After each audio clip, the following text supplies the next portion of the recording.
ASA Abloy, compania multinațională specializată în domeniul industriei de confecții metalice, este aproape de locuitorii municipiului Hunedoara de 10 ani. În tot acest timp a arătat că se implică activ în viața comunității prin diverse parteneriate, unul dintre cele mai importante fiind acela încheiat cu Liceul Tehnologic Constantin Bursan. Astfel, după modelul dual german, un număr de 30 de elevi ai școlii profesionale fac practică în cadrul companiei ASA Abloy, unde au șansa să se angajeze mai târziu. Sistemul, care are un real succes în Germania, a prins foarte bine și în rândul tinerilor hunedoreni, lucru confirmat chiar de viitorii sudori.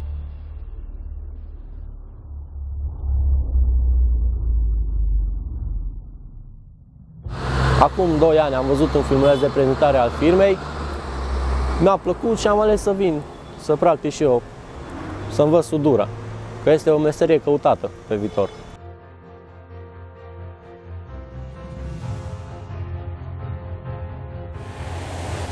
Chiar dacă sunt fată, mie îmi place meseria aceasta și aș vrea pe viitor să profesez din ea. Chiar dacă oamenii spun că e greu această meserie pentru o fată, mie îmi place această meserie.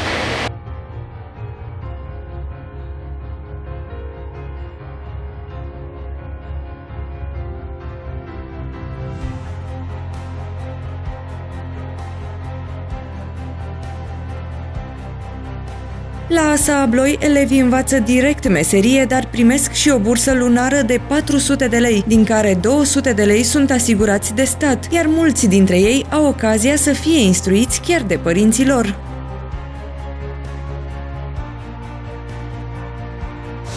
Suntem familia Iptovi. Eu sunt Daniel și el este tatăl meu Aurel. Astăzi eu învăț să sudez.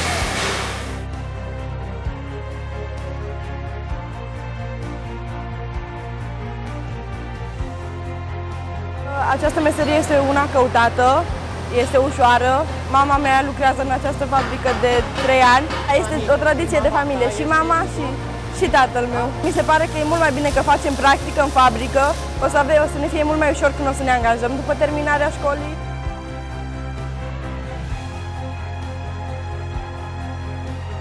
După terminarea școlii își doresc să mă angajez în companie, la ASA Abloy. Sunt condiții foarte bune în această fabrică, sunt și multe oportunități, oferte.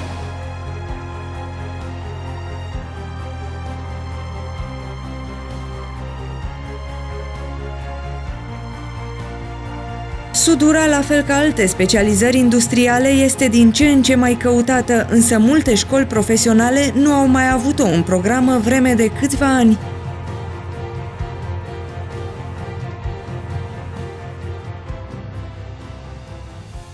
Sunt coordonatorul de activității de instruire practică a elevilor de școală profesională specialitatea sudor de la Liceul Tehnologic Constantin Bursan Hunedoara. Am putut urmări astăzi desfășurarea unei mici părți a activității de instruire practică ce elevii o desfășoară la agentul economic ASA Abloy. Ei și-au ales meseria de sudor pentru că și-au dat seama că este o meserie care prezintă o mare căutare pe piața muncii, atât pe plan local, cât și la nivelul întregii țări și mai ales în contextul european.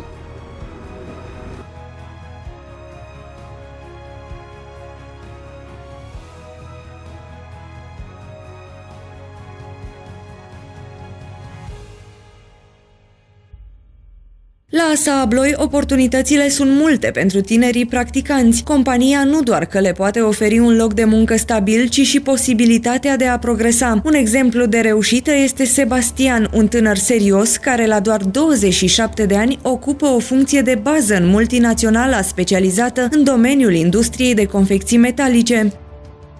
Lucrez în cadrul companiei din anul 2007, am început ca și lăcătuș, în prezent sunt supervizor producție, am 14 oameni sub ordine. Datorită oportunității pe care ne oferă compania ASA Abloy, în viitor aș dori să devin inginer.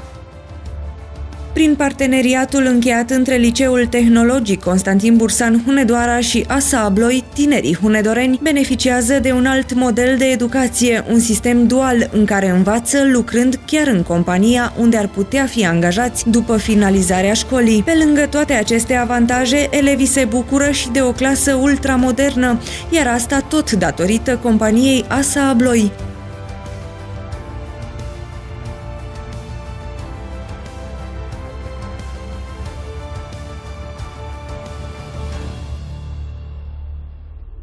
Parteneriatul cu ASA Abloi îl avem din anul 2013, anul școlar 2013-2014,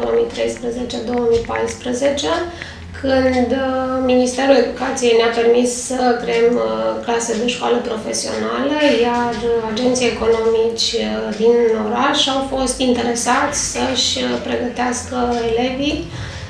Și în cazul acesta ASA Abloi a fost deschis și a vrut să creeze acest parteneriat cu școala noastră, prin care am creat în primul an școlar o grupă de școală profesională pe domeniul mecanică sudori, iar în acest an școlar 2015-2016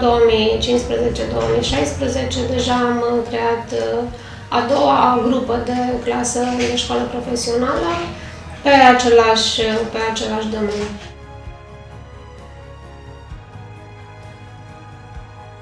În prezent, un număr de 30 de elevi ai școlii profesionale învață meseria de sudor la ASA Abloi, iar la sfârșitul perioadei de școlarizare vor primi diplome ce sunt recunoscute în toată Europa.